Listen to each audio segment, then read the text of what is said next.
ਅੱਜ ਮੈਨੂੰ ਰਾਜਾ ਵੜਿੰਗ ਦਾ ਫੋਨ ਆਇਆ, कहता यार बाकी छोड़, 2-4 ब्लेजर दे दे यार मुझे। कहता यार हाँ ਤੇ ਉਹ ਕਹਿੰਦਾ ਯਾਰ ਕੈਪਟਨ ਨੂੰ ਵੀ ਪਿੱਛੇ ਛੱਡ ਗਿਆ ਤੂੰ ਕੱਪੜਿਆਂ 'ਚ ਯਾਰ।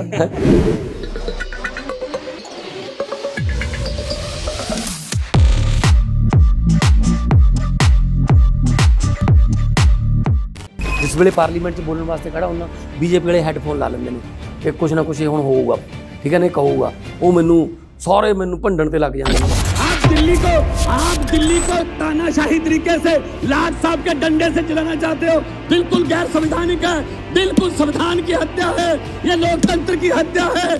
कभी उसने कोई रोड़ा कंकर तो नहीं मारा ना? कहते नहीं, मैंने फिर कोई घूमने दो, फिरने दो।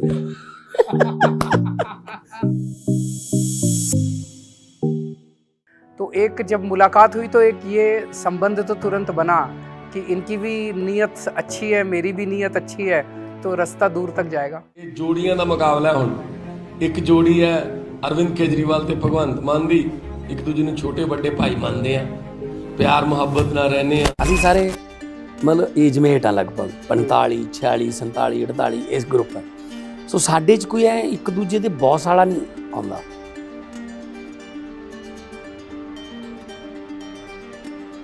मजाक मजाक में, कॉमेडी में, कविताओं में जब आप आज के मौजूदा पॉलिटिकल हालात को जनता के सामने पेश करते हो तो जनता को वो बड़ा पसंद आता है। और वो आप तभी कर सकते हो जब आपके दिल में समाज के लिए, देश के लिए, अपने सूबे के लिए कुछ हो। नहीं तो जब तक वो दिल से ना निकले ना तब तक वो निकलता नहीं है। जवान मर रहे हैं, 10 सर काट कर लाएंगे अगर वो एक काटते हैं, लेकिन मोदी जी नवाज शरीफ के बर्थडे का केक काटते हैं।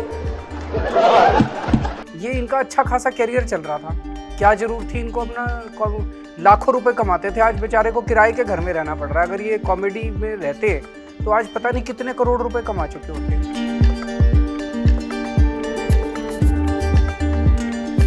दुनिया में सबसे बड़ा रोग कि मेरे बारे में क्या कहेंगे लोग, और मैं इस रोग तो पीड़ित है ही नहीं, कहीं जान जो मर्जी।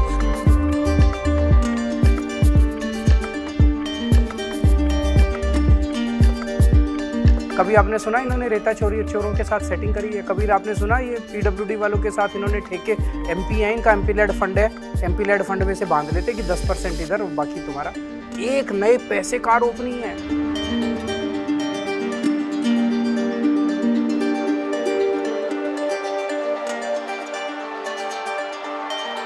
ਦਿੱਲੀ ਦਾ ਜਿਹੜਾ ਮਾਡਲ ਹੈ ਪੂਰਾ ਦੇਸ਼ ਦੇਖਦਾ, ਉਹਨੂੰ ਜਾਣਦੇ ਆ ਸਾਰੇ ਲੋਕ। ਪੰਜਾਬ ਦਾ ਜਿਹੜਾ ਮਾਡਲ ਬਣਾਵਾਂਗੇ ਨਾ ਉਹ ਪੂਰੀ ਦੁਨੀਆ 'ਚ ਜਾਊਗਾ।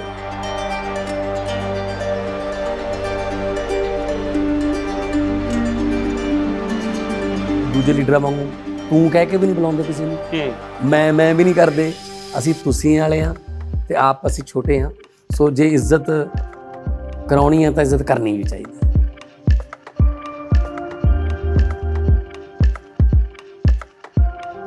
ਦਿੱਲੀ ਦੇ ਮੁੱਖ ਮੰਤਰੀ ਅਰਵਿੰਦ ਕੇਜਰੀਵਾਲ ਤੇ ਪੰਜਾਬ ਦੇ ਮੁੱਖ ਮੰਤਰੀ ਲਈ ਲੜਾਈ ਲੜ ਰਹੇ ਭਗਵੰਤ ਮਾਨ ਸਾਡੇ ਨਾਲ ਨੇ। ਅੱਜ ਸਵਾਗਤ ਕਰਦੇ ਹਾਂ, ਬਹੁਤ ਸਵਾਗਤ ਹੈ ਜੀ ਦੋਵਾਂ ਦਾ। ਸਤਿ ਸ਼੍ਰੀ ਅਕਾਲ।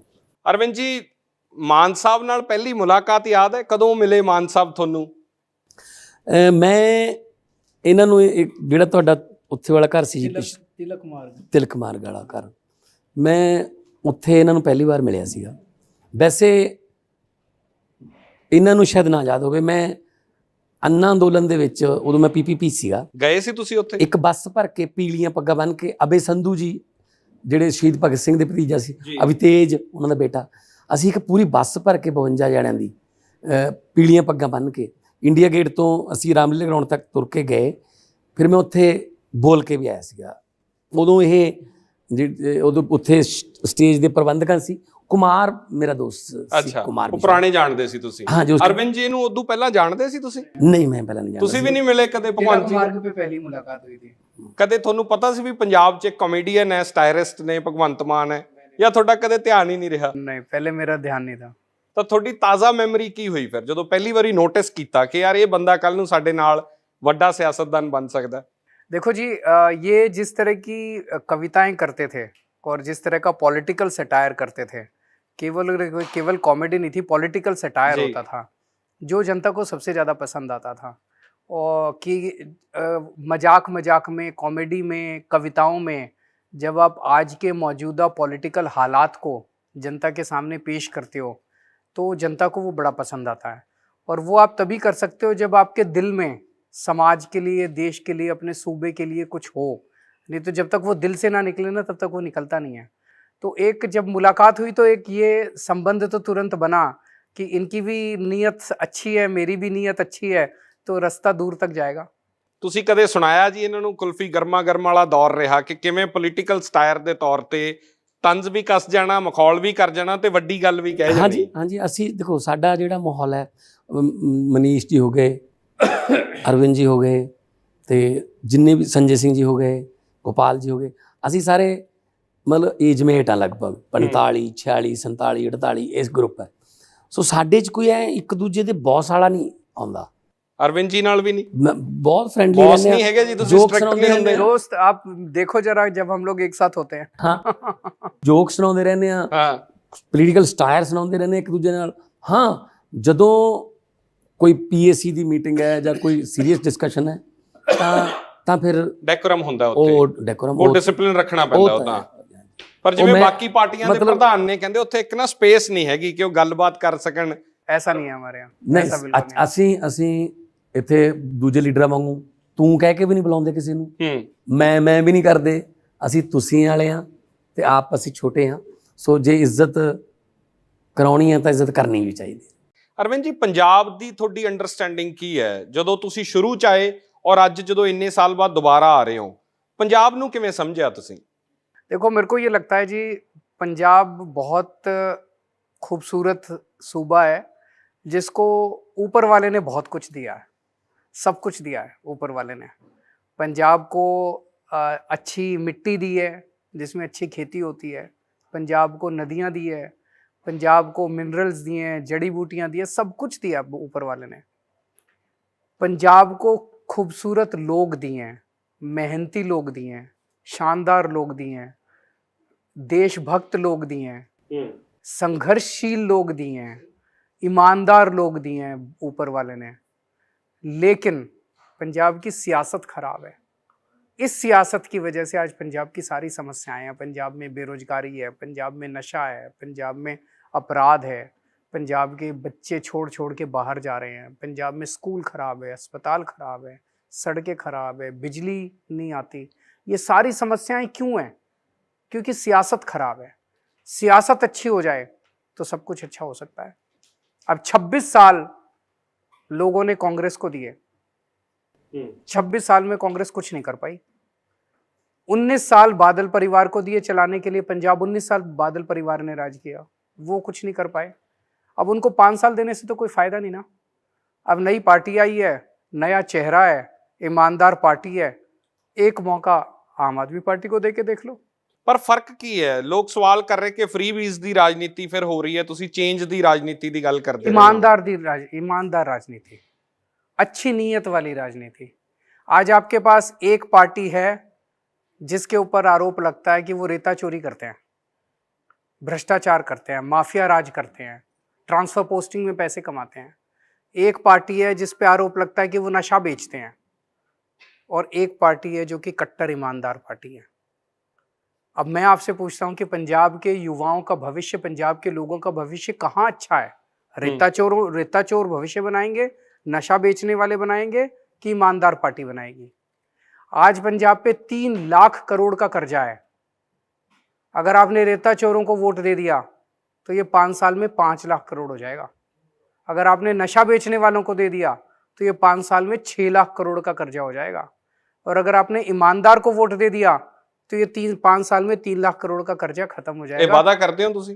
देख लेना आप, दिल्ली में करके दिखाया। मैं वादा कर दूं, आप कहोगे वादा झूठा करता है। दिल्ली में जब हमारी सरकार बनी थी, दिल्ली के ऊपर कर्जा चढ़ा हुआ था, लॉस में बजट आता था, CAG की रिपोर्ट है।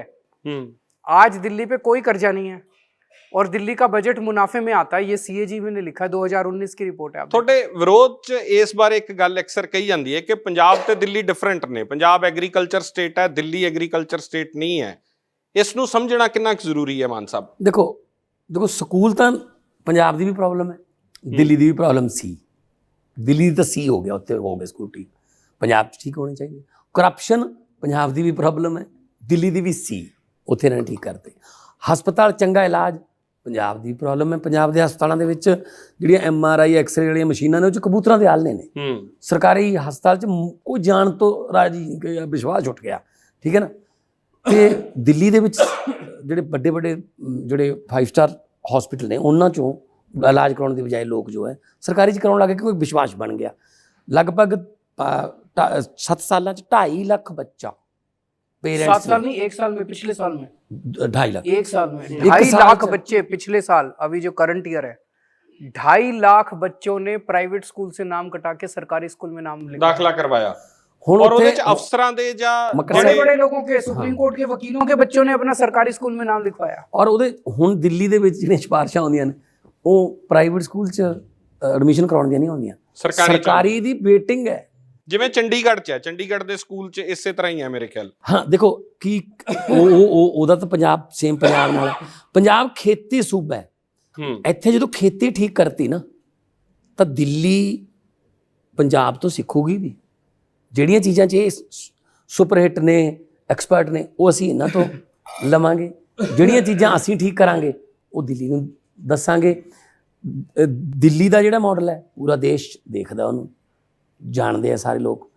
ਪੰਜਾਬ ਦਾ ਜਿਹੜਾ ਮਾਡਲ ਬਣਾਵਾਂਗੇ ਨਾ ਉਹ ਪੂਰੀ ਦੁਨੀਆ 'ਚ ਜਾਊਗਾ ਜੀ, ਕਿਉਂਕਿ NRI ਹੈ ਪੰਜਾਬੀ। ਡਿਫਰੈਂਸ ਮਾਨ ਸਾਹਿਬ ਕੀ ਹੈ? ਨਵਜੋਤ ਸਿੱਧੂ ਕਹਿੰਦੇ ਮੈਂ ਵੀ ਪੰਜਾਬ ਮਾਡਲ ਦਿੱਤਾ ਹੈ, ਉਹ ਕਹਿੰਦੇ ਕਿ ਕਾਰਪੋਰੇਸ਼ਨਸ ਬਣਾਵਾਂਗੇ ਅਸੀਂ, ਐਕਸਾਈਜ਼ ਦੀ ਕਾਰਪੋਰੇਸ਼ਨ ਬਣਾਵਾਂਗੇ। ਕੇਬਲ ਇੱਕ ਕਹਿੰਦੇ ਵੱਡਾ ਇਸ਼ੂ ਹੈ। ਇੱਕ ਮਾਡਲ ਤੁਸੀਂ ਦੇ ਰਹੇ ਹੋ, ਲੋਕ ਫਰਕ ਕਿਵੇਂ ਸਮਝਣ ਇਹਨਾਂ ਦੋਨਾਂ ਮਾਡਲਾਂ? उनको तो मौका दिया है, उनको वो मॉडल क्यों बना रहे हैं, वो लागू करें।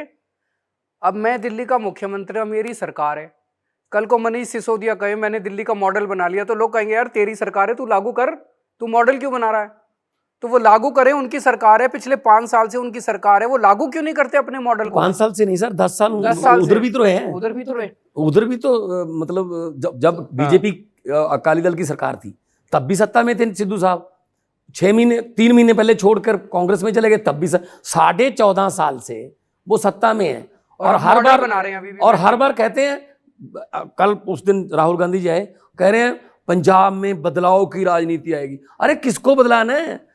बदलाव की राजनीति तो हम कहते हैं कि बदलाओ इनको, तो वो कह रहे हैं सीएम को बदल के मेरे सीएम के बदलाव की राजनीति। उनकी लड़ाई ਤੁਹਾਡੇ ਨਾਲ ਰਹਿ ਕੇ ਅਰਵਿੰਦ ਜੀ ਥੋੜੇ ਸਟਾਇਰਿਸਟ ਹੁੰਦੇ ਜਾ ਰਹੇ ਆ। ਹਾਂਜੀ ਨਹੀਂ ਤੁਸੀਂ ਸ਼ੁਰੂਆਤ ਹੀ ਤਾਂ ਅੱਛਾ, ਸ਼ੁਰੂ ਹੀ ਲੱਗਦਾ ਸੀ ਅਰਵਿੰਦ ਜੀ ਕਦੇ ਹੱਸਦੇ ਹੀ ਨਹੀਂ। ਨਹੀਂ ਖੁਸ਼ ਮੈਨੂੰ ਲੱਗਦਾ ਤੁਹਾਡੇ ਨਾਲ ਰਹਿ ਕੇ ਹੁਣ ਇਹ ਪੋਜ਼ਿਟਿਵ ਹੈ ਜੀ ਮਾਨ ਸਾਹਿਬ ਦਾ। ਬਿਲਕੁਲ ਅਰਵਿੰਦ ਜੀ ਤੁਹਾਨੂੰ ਹਸਾਉਣ ਲਾਤਾ। ਸਿੱਧੂ ਜਿਹੜਾ ਨਵਜੋਤ ਸਿੰਘ ਸਿੱਧੂ ਮੇਰੇ ਤਾਂ ਜੱਜ ਰਹੇ ਨੇ ਲਾਫਟਰ ਚੈਲੰਜ, ਮੈਂ ਰਿਸਪੈਕਟ ਕਰਦਾ ਉਹਨਾਂ ਦੀ, ਪਰ ਉਹ ਉਹਨਾਂ ਦਾ ਹਾਲ ਕੀ ਕਰ ਰੱਖਿਆ ਦੇਖੋ ਕਾਂਗਰਸ ਨੇ। ਹਰ ਰੋਜ਼ ਤੀਜੇ ਦਿਨ ਸਿੱਧੂ ਤਲਬ, ਚੰਨੀ ਅੱਜ ਤਲਬ, ਦਿੱਲੀ ਤਲਬ ਤਾਂ ਕਰਦੀ ਕੋਰਟ ਹੈ ਨਾ, ਸੰਮਣ ਭੇਜ ਦੇ ਆਓ ਇੱਥੇ ਪੇਸ਼ ਹੋ। ਤੇ 4 ਮਹੀਨੇ ਹੋ ਗਏ ਮੈਂ ਇੱਕ ਵਾਰ ਤੁਹਾਡੇ ਘਰੇ ਗਿਆ, ਇੱਕ ਵਾਰ ਗਿਆ ਮੇਰੇ ਘਰੇ ਦਿੱਲੀ। ਅੱਛਾ, ਤੁਸੀਂ ਬੁਲਾਉਂਦੇ ਨਹੀਂ ਉੱਥੇ? ਇੱਥੇ ਆ ਜਾਂਦੇ ਨੇ, इधर आ जाता ਅਰਵਿੰਦ ਇੱਧਰ ਆ ਜਾਂਦੇ ਉਹ ਨੇ। ਕਹਿੰਦੇ हमारी मैं पार्टी पंजाब से चलती है ना, उनकी पार्टी दिल्ली से चलती है, मैं इधर आता हूँ, हमारी पार्टी यहाँ से चलती है। तो उस दिन क्या हुआ, ਜਦੋਂ ਰਾਹੁਲ ਗਾਂਧੀ ਜੀ ਆਏ, ਪਰ ਉਹ ਅਨਾਉਂਸ ਕਰਕੇ ਵੀ ਅਸੀਂ ਹੁਣ ਸੀਐਮ ਦਾ ਚਿਹਰਾ ਦੇ ਦੇਾਂਗੇ। ਤੁਸੀਂ ਇੱਕ ਚੀਜ਼ ਨੋਟ ਕਰਿਓ ਟੈਕਨੀਕਲੀ, ਉਸ ਦਿਨ ਸਿੱਧੂ ਸਾਹਿਬ ਦਾ 80% ਭਾਸ਼ਣ ਹਿੰਦੀ 'ਚ ਸੀ, ਜਦ ਕਿ ਲੋਕ ਜਿਹੜੇ ਬੈਠੇ ਸੀ ਜਿੱਥੇ ਵੀ ਉਹਨਾਂ ਨੇ ਲਾਈਆਂ ਸੀ LED, ਉਹ ਪੰਜਾਬੀ ਸੀ। ਇਹਦਾ ਮਤਲਬ ਉਹ ਭਾਸ਼ਣ ਸਿੱਧੂ ਸਾਹਿਬ ਰਾਹੁਲ ਗਾਂਧੀ ਨੂੰ ਸੁਣਾਉਂਦੇ ਸੀ, ਪੰਜਾਬੀਆਂ ਨੂੰ ਨਹੀਂ ਸੁਣਾਉਂਦੇ ਸੀ कि राहुल जी मुझे दर्शनी घोड़ा मत बना देना, बता के जाना आज कौन फैसला। उनका तो यही नहीं फैसला हो रहा कि कौन आएगा आगे, कौन क्या है। मतलब इतने ज़्यादा उन्होंने मतलब चेहरे ने कि पता ही नहीं लग रहा किहड़े चेहरे के पिछे किहड़ा चेहरा है। ਕੱਲ ਅਕਾਲੀ ਦਲ ਨੇ ਇੱਕ PC ਕਰਕੇ ਕਿਹਾ ਕਿ ਫਿਰ ਭਗਵੰਤ ਮਾਨ ਵੀ ਇਸ ਲੜਾਈ ਚਾਹਣ, ਜਿਹੜਾ ਸਿੱਧੂ ਵਰਸਸ ਮਜੀਠੀਆ ਲੜ ਰਹੇ ਇਲੈਕਸ਼ਨ, ਕਿ ਜੇ ਇੰਨੀ ਗੱਲ ਹੈ ਤਾਂ ਭਗਵੰਤ ਮਾਨ ਵੀ ਆ ਜਾਣ। हमारा मकसद लड़ाई झगड़ा करना नहीं है, हमारा मकसद पंजाब को भविष्य देना है। इन लोगों के लिए तो ये तमाशा है, लड़ाई झगड़ा राजनीति, इनके लिए तो गंदी राजनीति, इनका तो पेशा बन गया है गंदी राजनीति करने का। हमें राजनीति करनी आती नहीं है। ये इनका अच्छा खासा कैरियर चल रहा था, क्या जरूरत थी इनको अपना, लाखों रुपए कमाते थे, आज बेचारे को किराए के घर में रहना पड़ रहा है। अगर ये कॉमेडी में रहते तो आज पता नहीं कितने करोड़ रुपए कमा चुके होते। मैं इनकम टैक्स में काम करता था, मैं पता नहीं कितने करोड़ कमा चुका होता। हम छोड़ के आए हैं अपने कैरियर। हमारा मकसद ये गंदी राज, हमें काम करना आता है, हमने काम करके दिखाया है दिल्ली में, पंजाब को भी सुधारेंगे। इन लोगों ने ਕੇਜਰੀਵਾਲ ਜੀ ਫਰਕ ਨਹੀਂ ਪੈਂਦਾ ਕਿ ਉੱਥੇ ਨਵਜੋਤ ਜੀ? ਮੈਂ ਇਹ ਕਹਿਣਾ ਚਾਹੁੰਦਾ, ਤੁਸੀਂ ਅੰਮ੍ਰਿਤਸਰ ਈਸਟ ਤੋਂ ਦੋਨੇ ਖੜੇ ਨੇ, ਮਜੀਠੀਆ ਜੀ ਤੇ ਸਿੱਧੂ ਸਾਹਿਬ, ਤੁਸੀਂ ਦੋਨਾਂ ਦੇ ਬਿਆਨ ਆਓ ਸੁਣਿਓ, ਭਾਸ਼ਣ ਸੁਣਿਓ। ਓਏ ਲੰਬੂ ਓਏ, ਉਹ ਤੈਨੂੰ ਕਰੂੰ ਠੀਕ, ਓਏ ਲੰਬੂ ਤੂੰ ਕੀ ਆ ਓਏ, ਉਹ ਤੂੰ ਸੁਖਬੀਰ ਦਾ ਸਾਲਾ ਹੈ, ਹੋਰ ਕੀ ਆ ਤੂੰ? ਉਧਰਲੇ ਪਾਸੋਂ ਉਹ ਠੋਕੋ ਤਾਲੀ ਓਏ, ਤੈਨੂੰ ਕਰੂੰ ਠੀਕ ਮੈਂ। ਇਹ ਕਰਨ ਕੀ ਆਏ ਨੇ ਇੱਥੇ? ਲੋਕਾਂ ਦੀ ਗੱਲ ਕਰਦੇ ਕਿ ਸੀਵਰੇਜ ਠੀਕ ਕਰ ਦਾਂਗੇ, ਸਕੂਲ ਠੀਕ ਕਰ ਦਾਂਗੇ, ਗਲੀਆਂ ਅਵਾਰਾ ਪਸ਼ੂਆਂ ਨੇ, ਅਵਾਰਾ ਕੁੱਤੇ ਬੱਚਿਆਂ ਨੂੰ ਨੋਚੀ ਜਾਂਦੇ ਨੇ, ਕੋਈ ਗੱਲ ਕੀਤੀ ਹੈ? ਉਹ ਮੈਂ ਤੈਨੂੰ ਠੀਕ ਕਰੂੰ, ਮੈਂ ਤੈਨੂੰ ਠੀਕ ਕਰੂੰ। ਮੈਨੂੰ ਲੱਗਦਾ ਲੋਕਾਂ ਕੋਲੇ ਬਹੁਤ ਵਧੀਆ ਮੌਕਾ ਹੈ, ਅੰਮ੍ਰਿਤਸਰ ਈਸਟ ਦੇ ਲੋਕਾਂ ਕੋਲੇ, ਇੱਕ ਬਟਨ ਦੱਬ ਕੇ ਝਾੜੂ ਵਾਲਾ, ਇਹ ਦੋਨੇ ਹਾਰਦੇ ਨੇ। ਸਾਡੀ ਕੁੜੀ ਡਾਕਟਰ ਹੈ, ਉਹ ਕਹਿੰਦੀ ਮੈਂ ਹਸਪਤਾਲ ਠੀਕ ਕਰੂੰ, ਮੈਂ ਪਵਿੱਤਰ ਨਗਰੀ ਨੂੰ ਹੋਰ ਸਾਫ਼ ਕਰੂੰਗੀ। ਇਹ ਤੂੰ ਮੈਂ ਓਏ ਓਏ ਵਾਲੀ ਰਾਜਨੀਤੀ 'ਚ ਅਸੀਂ ਨਹੀਂ ਕਰਦੇ। ਤੁਸੀਂ ਨਿੱਜ ਦੀ ਲੜਾਈ, ਸਿਆਸਤ ਦਾ ਬਹੁਤ ਪੱਧਰ ਗਿਰਿਆ ਕੇਜਰੀਵਾਲ ਸਾਹਿਬ, ਨਿੱਜੀ ਬਿਆਨਬਾਜ਼ੀਆਂ ਜਿਹੜੀਆਂ ਹੋਈਆਂ, ਭਗਵੰਤ ਮਾਨ ਤੇ ਵੀ ਜਿਹੜਾ ਸਭ ਤੋਂ ਵੱਡਾ ਐਲੀਗੇਸ਼ਨ ਸ਼ਰਾਬ ਦਾ ਹੀ ਲੱਗਿਆ, ਕਰਪਸ਼ਨ ਜਾਂ ਇਸ ਤੋਂ ਇਲਾਵਾ ਤਾਂ ਕਦੇ ਨਿਕਲਿਆ ਨਹੀਂ ਕੁਝ। ਉਸ ਦੌਰ ਦੇ ਵਿੱਚ ਤੁਸੀਂ ਨਾਲ ਜ਼ਰੂਰ ਖੜੇ ਰਹੇ ਹੋ, ਤੁਸੀਂ ਚਾਹੇ ਬਰਨਾਲੇ ਵਾਲੀ ਰੈਲੀ ਦੇ ਵਿੱਚ ਆਏ ਹੈ, ਤੁਹਾਨੂੰ ਨਿੱਜੀ ਤੌਰ ਤੇ ਨਹੀਂ ਕਦੇ ਮਹਿਸੂਸ ਹੋਇਆ ਕਿ ਕਿਸ ਤਰ੍ਹਾਂ ਦਾ ਮਾਹੌਲ ਚੱਲ ਰਿਹਾ, ਜਾਂ ਤੁਸੀਂ ਕਦੇ ਉਦੋਂ ਗੱਲਬਾਤ ਕੀਤੀ ਹੋਵੇ ਭਗਵੰਤ जी नाल? देखो, दो चीज़ें। पहली चीज़ तो आपने जो शराब की बात करी, जब से इनको हमने ऐलान करा है तब से सुखबीर बादल साहब ने उस दिन 50 लोगों की टीम लगाई, बोले यार इसके खिलाफ कुछ निकालो, 48 साल उम्र है इनकी, बोले भगवंत मान के खिलाफ कुछ निकालो, इसने कुछ तो गड़बड़ कर रखी होगी, कहीं पैसे खाए होंगे इसने कुछ। चन्नी साहब ने 50 लोगों की टीम लगाई, भगवंत मान के खिलाफ कुछ निकालो। सारा इनका आगा पीछा छानने के बाद इनको 3 वीडियो मिले बस। तो इसका मतलब सुखबीर बादल ने भी अब सर्टिफिकेट दे दिया कि भगवंत मान कट्टर ईमानदार आदमी है। चन्नी साहब ने भी सर्टिफिकेट दे दिया कि कट्टर ईमानदार आदमी है। आज पंजाब को किस चीज़ की ज़रूरत है? एक तरफ सारे लुटेरे हैं जो डाकू हैं, डाका डालते हैं पंजाब के खजाने के ऊपर, और दूसरा कट्टर 7 साल से MP है। कभी आपने सुना इनके खिलाफ कि रेता चोरी तो इनके इलाके में भी होती है, ये सबके साथ सेटिंग कर लेते? कभी आपने सुना इन्होंने रेता चोरों के साथ सेटिंग करी है? कभी आपने सुना ये PWD वालों के साथ इन्होंने ठेके, MP है इनका, MP लेड फंड है, MP लेड फंड में से बांध लेते कि 10% इधर और बाकी तुम्हारा। एक नए पैसे का आरोप नहीं है, किराए के घर में रहते हैं। इससे अच्छा और इससे साफ सुथरा CM कहाँ मिलेगा आपको? ਮੈਂ ਇਸੇ ਦੀ ਬਾਕੀ ਕੰਟੀਨਿਊ ਮੱਕੜ ਸਾਹਿਬ ਦੇਖੋ, ਦਿੱਲੀ ਦੇ ਵਿੱਚ ਅਸੀਂ ਸਕੂਲ ਹਸਪਤਾਲਾਂ ਦੀ ਗੱਲ ਕਰ ਰਹੇ ਸੀ ਬੀਚ, CM ਸਾਹਿਬ ਨੇ ਮੇਰੇ ਖਿਆਲ 'ਚ ਦੇਸ਼ ਦੇ ਪਹਿਲੇ ਨੇਤਾ ਨੇ ਮੇਰੀ ਸੁਰਤ ਮੁਤਾਬਕ ਤਾਂ, ਕਿ ਜਿਨ੍ਹਾਂ ਨੇ 1 ਮਹੀਨਾ ਪਹਿਲਾਂ ਇਹ ਕਹਿਤਾ ਵੋਟਾਂ ਤੋਂ ਕਿ ਜੇ ਮੇਰੇ 5 ਸਾਲ ਦੇ ਕੰਮ ਤੁਹਾਨੂੰ ਚੰਗੇ ਲੱਗਦੇ ਨੇ ਤਾਂ ਵੋਟ ਪਾ ਦਿਓ, ਨਹੀਂ ਨਾ ਪਾਓ। ਮਤਲਬ ਇਹ ਕਹਿਣ ਵਾਸਤੇ ਜਿਗਰਾ ਚਾਹੀਦਾ ਹੈ, ਕੁਝ ਕੀਤਾ ਹੋਊਗਾ, ਨਹੀਂ ਤਾਂ ਅੱਜ 94 ਸਾਲ ਦੇ ਬਾਦਲ ਸਾਹਿਬ ਕਹਿੰਦੇ ਨੇ ਇੱਕ ਮੌਕਾ ਹੋਰ ਦੇ ਦਿਓ। ਮਤਲਬ ਇੰਨਾ ਟਾਈਮ ਤੁਸੀਂ ਕਰ ਲਿਆ ਯਾਰ, ਲੋਕ ਮੌਕੇ ਦੇ ਥੱਕ ਗਏ, ਤੁਸੀਂ ਮੌਕੇ ਮੰਗ ਨਹੀਂ ਥੱਕੇ। ਇਹਨਾਂ ਨੂੰ ਕੀ ਕਹਿੰਦੇ ਸੀਗੇ? ਯੋਗੀ ਜੀ ਆਏ ਕਹਿੰਦੇ ਅੱਤਵਾਦੀ ਹੈ, ਕੋਈ ਕਹਿੰਦਾ ਪਾਕਿਸਤਾਨ ਦਾ ਏਜੰਟ ਹੈ, ਤਾਂ ਇਹ ਨਾਲੀ ਦਾ ਕੀੜਾ ਹੈ ਇਹ ਨਕਸਲੀ ਹੈ। ਤਾਂ ਦਿੱਲੀ ਦੇ ਲੋਕਾਂ ਨੇ ਵੋਟਾਂ ਪਾ ਕੇ ਦੱਸਤਾ ਨਾ ਕਿ ਸਾਡਾ ਭਾਈ ਹੈ, ਸਾਡਾ ਪੁੱਤ ਹੈ, ਸਾਡਾ ਭਤੀਜਾ ਹੈ ਨਾ। ਤੇ ਇਹ ਇੱਦਾਂ ਹੀ ਇਹਨਾਂ ਨੂੰ ਮੁੱਦੇ ਸਾਰੇ ਭੁੱਲ ਜਾਂਦੇ ਨੇ, ਉਹ ਤੂੰ ਆਏ ਆ ਤੇਰਾ ਆਏ ਆ ਉਹ ਨਹੀਂ। ਸੋ ਅਸੀਂ ਤਾਂ ਗੱਲ ਮੁੱਦਿਆਂ ਦੀ ਕਰ ਰਹੇ ਹਾਂ, ਪੋਜ਼ਿਟਿਵ ਰਾਜਨੀਤੀ ਕਰ ਰਹੇ ਹਾਂ। ਲੋਕ ਦੱਸ ਦੇਣਗੇ ਪੰਜਾਬ ਦੇ, ਕਿਉਂਕਿ ਉਹਨਾਂ ਨੂੰ ਸਾਰਾ ਪਤਾ ਕੌਣ ਕੀ ਹੈ। ਤੁਸੀਂ ਆਤਮ ਮੰਥਨ ਕੀਤਾ ਪਿਛਲੇ ਦਿਨਾਂ 'ਚ ਜਾਂ ਪਿਛਲੇ ਕੁਝ ਮਹੀਨਿਆਂ 'ਚ?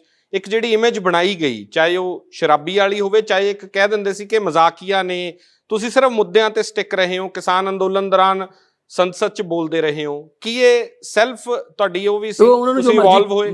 ਉਹਨਾਂ ਨੂੰ ਦੁਨੀਆ में सबसे बड़ा रोग कि मेरे बारे में क्या कहेंगे लोग, और मैं इस रोग ਤੋਂ ਪੀੜਤ ਹੈ ਹੀ ਨਹੀਂ। ਕਹੀ ਜਾਣ ਜੋ ਮਰਜੀ, ਜਿੰਨਾ ਚਿਰ ਲੋਕ ਮੇਰੇ ਨਾਲ ਨੇ। ਫੋਕਸ ਕਲੀਅਰ ਸੀ। ਲੱਖਾਂ ਦੀ ਗਿਣਤੀ 'ਚ ਵੱਡੇ ਕੇਬਲ ਢਿੱਲੋਂ ਵਰਗੇ ਧਨਾੜ ਜਿਨ੍ਹਾਂ ਨੇ ਕਰੋੜਾਂ ਰੁਪਈਆ ਜਿਨ੍ਹਾਂ ਕੋਲੇ, ਉਹਨਾਂ ਨੂੰ ਹਰਾਇਆ ਹੈ ਜੀ। ਢੀਂਡਸਾ ਪਰਿਵਾਰ, ਪਹਿਲਾਂ ਪਿਓ ਫਿਰ ਪੁੱਤ, ਠੀਕ ਹੈ ਨਾ। ਬਜਿੰਦਰ ਸਿੰਘਲੇ ਦੀ ਜ਼ਮਾਨਤ ਜ਼ਬਤ ਹੋਈ ਹੈ। ਪਾਰਲੀਮੈਂਟ ਸਭ ਤੋਂ ਵੱਧ ਬੋਲਣ 'ਚ ਮੇਰਾ ਨਾਮ ਆਉਂਦਾ ਹੈ। ਜਿਸ ਵੇਲੇ ਪਾਰਲੀਮੈਂਟ 'ਚ ਬੋਲਣ ਵਾਸਤੇ ਖੜਾ ਹੁੰਦਾ, BJP ਵਾਲੇ ਹੈੱਡਫੋਨ ਲਾ ਲੈਂਦੇ ਨੇ ਕਿ ਕੁਛ ਨਾ ਕੁਛ ਹੁਣ ਹੋਊਗਾ, ਠੀਕ ਹੈ ਨਾ, ਕਹੂਗਾ। ਉਹ ਮੈਨੂੰ ਭੰਡਣ ਤੇ ਲੱਗ ਜਾਂਦੇ ਨੇ। ਦਿੱਲੀ ਦੇ ਮਸਲੇ ਵੀ ਪਾਰਲੀਮੈਂਟ 'ਚ ਮੈਂ ਹੀ ਉਠਾਉਣਾ, ਕਿਉਂਕਿ ਅਜੇ ਕਾਂਗਰਸ ਹੈ। ਕਾਂਗਰਸ ਦੇ ਦਿੱਲੀ 'ਚ ਕਿੰਨੇ ਨੇ MP? ਨੈਸ਼ਨਲ ਕੈਪੀਟਲ 'ਚ 0। MLA ਕਿੰਨੇ ਨੇ? 0 15 ਚ ਵੀ 20 ਚ ਵੀ। ਇਹਨਾਂ ਨੂੰ ਕੀ ਬੋਲਣ ਦਾ ਹੱਕ ਹੈ ਬਈ ਆਮ ਆਦਮੀ ਪਾਰਟੀ ਬਾਰੇ?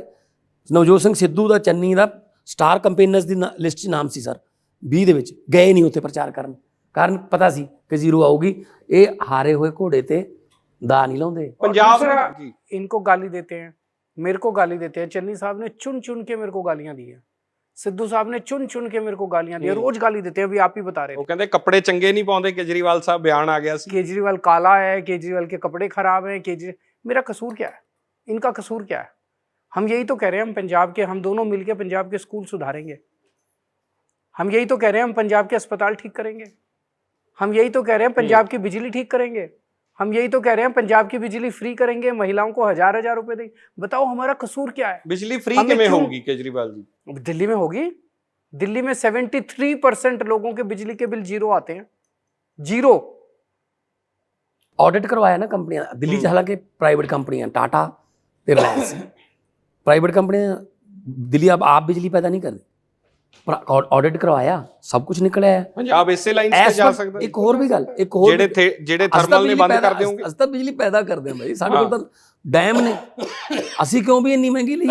ਸਾਰੇ ਮੁਲਕ ਤੋਂ ਮਹਿੰਗੀ ਇੱਥੇ ਕਰ ਰੱਖੀ ਹੈ। ਅੱਛਾ ਇੱਕ ਹੋਰ ਹੈ, ਦਿੱਲੀ ਦੇ ਵਿੱਚ ਇੱਕ ਸਰਟਨ ਪੀਰੀਅਡ ਤੋਂ, ਘੰਟੇ ਤੋਂ ਬਾਅਦ ਜੇ ਬਿਜਲੀ ਦਾ ਕੱਟ ਲੱਗਦਾ ਹੈ ਤਾਂ ਉਹ ਕੰਪਨੀਆਂ ਜਿਹੜੀਆਂ ਨੇ ਉਹਨਾਂ ਨੂੰ ਜੁਰਮਾਨਾ ਪੈਂਦਾ ਹੈ, ਬਿੱਲ ਚੋਂ ਘਟਦੇ ਆ ਪਰ ਆਵਰ ਕਿ ਇੰਨੇ ਘੰਟੇ ਕੱਟੇ ਤੁਸੀਂ ਤਾਂ 1 ਘੰਟਾ ਤੁਹਾਨੂੰ ਲੋੜ ਹੈ ਕੋਈ ਮੇਨਟੇਨੈਂਸ ਜਾਂ ਕੋਈ ਤੁਸੀਂ ਪਰਮਿਸ਼ਨ ਲਈ ਹੋਊਗੀ, ਬਾਕੀ ਜੇ 3 ਘੰਟੇ ਹੋਰ ਕੱਟਿਆ ਤਾਂ ਲੋਕਾਂ ਦੇ ਬਿੱਲ ਇੰਨੇ ਘਟਾਓ। ਆ ਹੈਗਾ ਇਸ ਵਾਰੀ ਬਹੁਤ ਘੱਟ ਆਏ ਹੈ ਬਿੱਲ ਪੰਜਾਬ ਦੇ ਵਿੱਚ, ਲੋਕ ਕਹਿ ਰਹੇ। ਮੈਂ ਤਾਂ ਸੀਐਮ ਸਾਹਿਬ ਨੂੰ ਇਹ ਕਹਿੰਦਾ ਸੀ ਕਿ ਜਿਹੜੇ ਹਿਸਾਬ ਨਾਲ ਤੁਸੀਂ ਦਿੱਲੀ ਦੇ ਵਿੱਚ ਬਿਜਲੀ ਜਿਹੜੀ ਹੈ ਫ੍ਰੀ ਕਰ ਰਹੇ ਹੋ, 73% ਬਿਜਲੀ ਬਿੱਲ, ਮੈਂ ਕਿਤੇ ਉਹ ਦਿਨ ਨਾ ਆ ਜਾਣ ਕਿ ਜਿਹੜਾ ਮੀਟਰ ਲਵਾਊਗਾ ਉਹਨੂੰ ਪੈਸੇ ਦੇਵਾਂਗੇ ਕਿ ਤੁਸੀਂ ਬਿਜਲੀ ਦੇ ਮੀਟਰ ਲਵਾਓ ਤੇ ਅਸੀਂ ਪੈਸੇ ਦੇਵਾਂਗੇ, ਕਿਉਂਕਿ ਇਹਨਾਂ ਨੇ ਦਿੱਲੀ ਤੇ ਕਰਜ਼ਾ ਨਹੀਂ ਚੜਨ ਦਿੱਤਾ ਕੋਈ।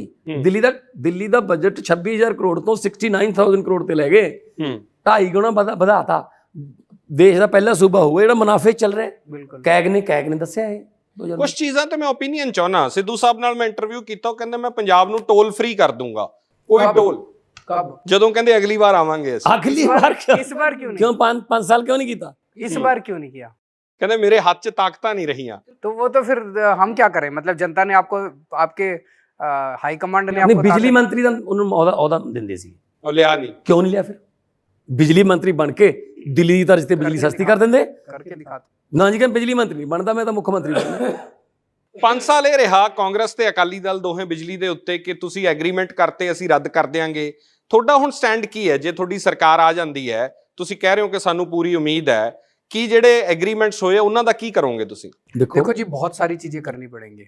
एग्रीमेंट्स का भी कुछ करना पड़ेगा, पूरा मैनेजमेंट भी ठीक करना पड़ेगा, बहुत सारी लीकेज बहुत होती हैं, लीकेज भी ठीक करनी पड़ेगी।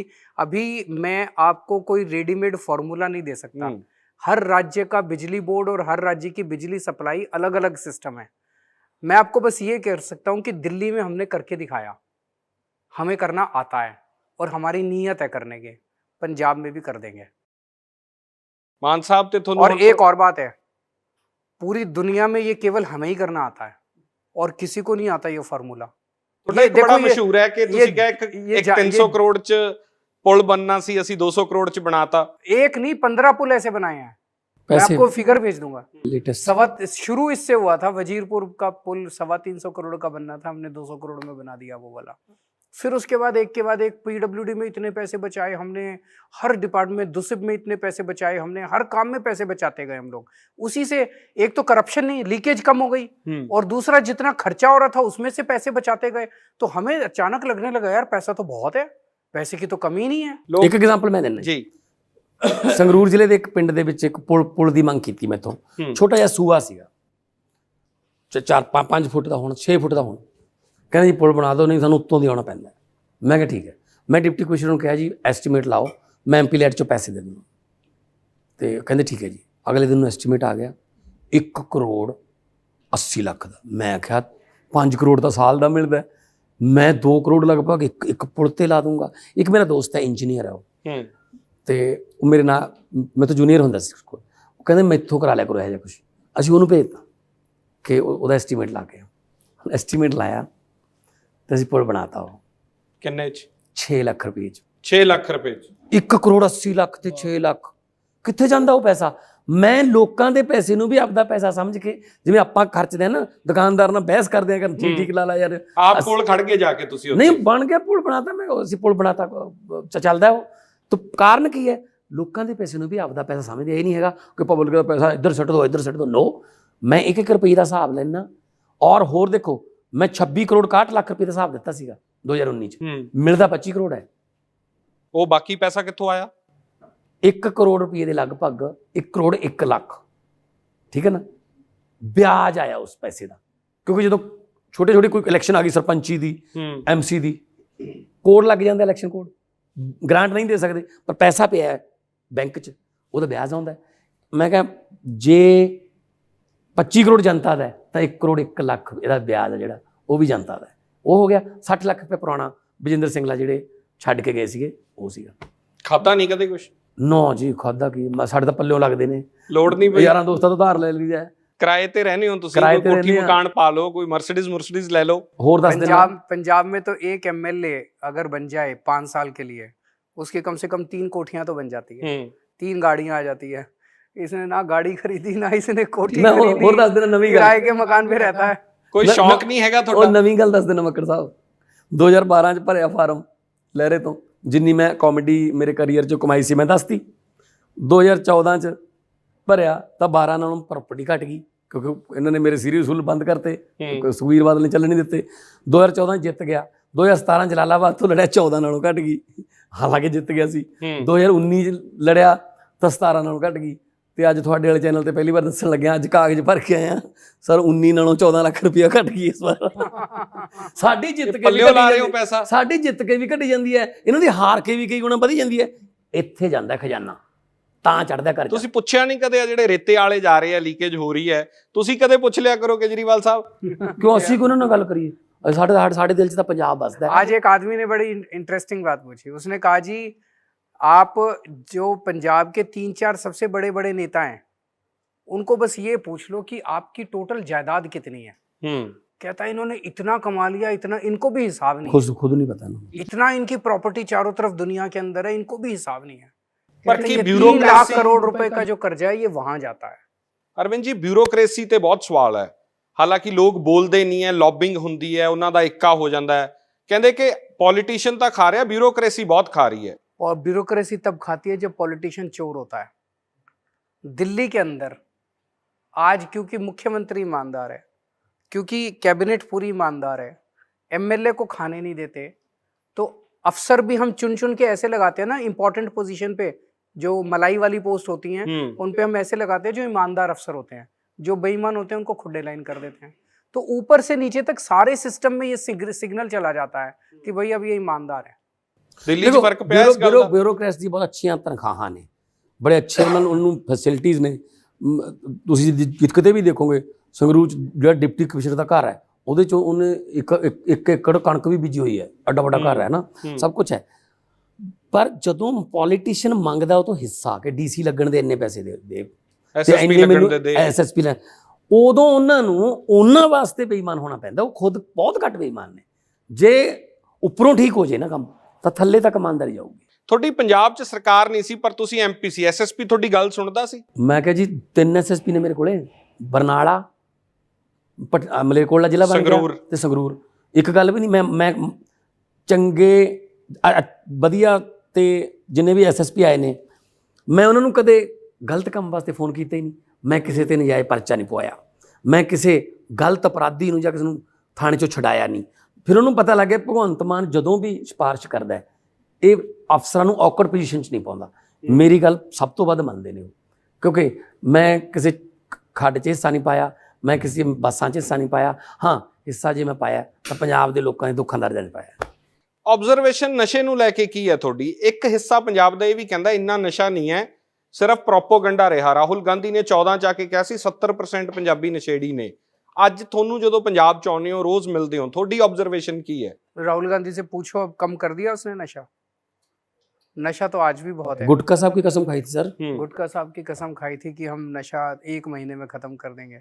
आज भी गली गली में नशा बिक रहा है। क्यों? इन्होंने 5 साल में क्या किया? चन्नी साहब ने 4 महीने में क्या किया? कैप्टन साहब ने 4.5 साल में क्या किया? कुछ नहीं किया इन्होंने। तो जाहिर तौर पे ऊपर के लेवल पे जो नशा बेचने वाले हैं, रेता चोर हैं, ये सारे के सारे जितने, ये सारे एक ही कुनबा है, एक ही सब मिले हुए हैं, सारे गठजोड़ है, रल मिल के काम कर रहे हैं। ਕਿਸੇ ਨੇ ਮੈਨੂੰ ਮੈਸੇਜ ਕੀਤਾ ਕਿ ਕੇਜਰੀਵਾਲ ਸਾਹਿਬ ਦਾ ਇੰਟਰਵਿਊ ਕਰੋਗੇ ਤਾਂ ਇਹ ਪੁੱਛਿਓ ਦਰਬਾਰ ਸਾਹਿਬ ਮੱਥਾ ਟੇਕਣ ਗਏ ਸੀ, ਅੰਦਰੋਂ ਮਹਿਸੂਸ ਕੀ ਕਰਦੇ ਹੋ ਜਦੋਂ ਜਾਂਦੇ ਹੋ? बहुत शांति महसूस होती है। ਔਰ ਇੱਕ ਵਾਰੀ ਇਹਨਾਂ ਨੇ ਮੈਨੂੰ ਕਿਹਾ, ਕਿਉਂਕਿ ਜਦੋਂ ਜਾਂਦੇ ਆ ਉਹਦੇ ਪੱਤਰਕਾਰ ਜਾਂ ਸਾਡੇ ਵਲੰਟੀਅਰ ਜਿਹੜੇ ਨੇ ਇੰਨਾ ਮਤਲਬ ਭੀੜ ਭੜੱਕਾ ਹੋ ਜਾਂਦਾ ਹੈ। ਉਹ ਕਹਿੰਦੇ ਵੀ ਇਹ ਕਹਿੰਦੇ ਮੈਂ ਕਦੇ ਨਾ ਇੱਥੇ ਬਹਿਣਾ ਚਾਹੁੰਦਾ ਦਰਬਾਰ ਸਾਹਿਬ ਸਰੋਵਰ ਦੇ ਕਿਨਾਰੇ ਬਹਿ ਕੇ। ਮੈਂ ਕਿਹਾ ਜੀ ਉਹਦੇ ਵਾਸਤੇ ਆਪਾਂ ਨੂੰ ਬਿਨਾਂ ਦੱਸੇ ਸਵੇਰੇ 4:30 ਵਜੇ ਇਹਨਾਂ ਦੀ ਤਮੰਨਾ ਹੈ ਕਿ ਮੈਂ ਸ਼ਾਂਤੀ ਨਾਲ ਅੱਧਾ ਘੰਟਾ ਮੈਂ ਬਹਿਣਾ ਚਾਹੁੰਦਾ, ਕੋਈ ਨਾ ਮੇਰੀ ਫੋਟੋ ਖਿੱਚੇ, ਕੋਈ ਮੈਨੂੰ ਤੰਗ ਨਾ ਕਰੇ, ਆਟੋਗ੍ਰਾਫ ਜਾਂ ਕੋਈ ਹੋਰ ਜਾਂ ਕੋਈ ਇੰਟਰਵਿਊ ਵਾਲਾ। ਸੋ ਇਹ ਇਹਨਾਂ ਦੀ ਹਜੇ ਤਮੰਨਾ ਹੈ ਪੂਰੀ ਕਰਨੀ ਹੈ। ਹੁਣੇ ਮਿਸ ਕਰਦੇ ਹੋ ਕਦੇ ਉਹ ਦੌਰ? ਹੁਣ ਫੋਟੋਆਂ ਬਹੁਤ ਹੁੰਦੀਆਂ, ਸਿਕਿਉਰਿਟੀ ਹੁੰਦੀ ਹੈ। ये बड़ा मिस करते हैं कि जो अकेले कहीं जाना चाहो तो अब आप जा नहीं सकते, क्योंकि लोग आपको पहचानते हैं, लोग आपके फोटो खींच को सेल्फी लेने आ जाते हैं कोई, तो आप अकेले बाजार नहीं जा सकते, अकेले आप कहीं वो नहीं जा सकते। ਦਿਲ ਕਰਦਾ ਕਿ ਬੱਚਿਆਂ ਨਾਲ ਕੋਈ ਫਿਲਮ ਦੇਖਣ ਚੱਲੀਏ ਜਾਂ ਕੱਲਿਆਂ ਘੁੰਮਣ ਚੱਲੀਏ? नहीं, वो तो मैं दिल्ली में तो जाता हूँ, दिल्ली में तो मैं फिल्म देखने भी जाता हूँ, फिल्मों का बहुत शौक है और मैं अपनी टिकट खरीद के जाता हूँ। तो लेकिन हॉल में जब बैठता हूँ तो वो इंटरवल में फिर सारा पूरा हॉल इकट्ठा हो जाता है वहाँ पे। ਕਦੇ ਉਹ ਕਹਿੰਦੀ ਨਹੀਂ ਯਾਰ ਸੀਐਮ ਆਏ, ਇਹਨਾਂ ਦੀ ਟਿਕਟ ਥੋੜੀ ਕੱਟਣੀ ਆ। ਨਹੀਂ, ਇੱਕ ਇਹਨਾਂ ਦਾ ਇੱਕ ਹੋਰ ਮੈਂ ਦੇਖਿਆ, ਮੈਂ ਇੱਥੇ ਦਿੱਲੀ 'ਚ ਇਨੋਵਾ ਗੱਡੀ ਜਾਂਦੇ ਨੇ ਸਵੇਰੇ, ਗੱਡੀ ਨਿਕਲਦੀ ਹੈ ਘਰੋਂ, ਪਹਿਲੀ ਜਿਹੜੀ ਰੈੱਡ ਲਾਈਟ ਹੈ, ਸਿਗਨਲ ਹੈ, ਰੈੱਡ ਲਾਈਟ ਹੋ ਗਈ, ਗੱਡੀ ਖੜ ਜਾਂਦੀ ਹੈ, ਤਾਂ ਬਰਾਬਰ ਆ ਕੇ ਆਟੋ ਵਾਲਾ ਸੈਲਫੀ ਲੈ ਰਿਹਾ ਹੁੰਦਾ। ਹਾਂਜੀ, ਸਕੂਟਰ ਰੂਟ ਵਾਲਾ। ਨਹੀਂ ਲੱਗਦਾ ਤੁਹਾਡਾ? ਰੂਟ ਨਹੀਂ ਲੱਗਦਾ ਕਿ 1000-2000 ਪੁਲਿਸ ਵਾਲਾ ਖੜਾ ਹੈ ਔਰ ਉਹ ਸਲਾਮ ਉੱਤੋਂ ਹੈਲੀਕਾਪਟਰ ਤੋਂ ਜਾ ਰਹੇ, ਥੱਲੇ ਰੂਟ ਲੱਗਿਆ ਹੁੰਦਾ? ਨਹੀਂ, ਹੈਲੀਕਾਪਟਰ ਤਾਂ ਹਜੇ ਤੱਕ ਚੜ੍ਹੀ ਨਹੀਂ ਹੈ। ਅੱਛਾ, ਤੁਸੀਂ ਜਾਂਦੇ ਨਹੀਂ? ਤੁਹਾਡੇ ਕੋਲੇ ਪੀਲਾ ਹੈਲੀਕਾਪਟਰ ਚੰਨੀ ਸਾਹਿਬ ਵਾਲਾ ਹੈ ਨਹੀਂ? ਉਹ ਬੱਚਿਆਂ ਨੂੰ ਵੀ ਚੜਾਇਆ ਉਹਨਾਂ ਨੇ, ਤਾਂ ਸ਼ੌਂਕ ਨਹੀਂ ਹੈ ਤੁਹਾਡਾ ਇਹ? नहीं, दिल्ली में हमने कोई हेलीकॉप्टर नहीं है हमारे पास, कोई जहाज नहीं है हमारे पास।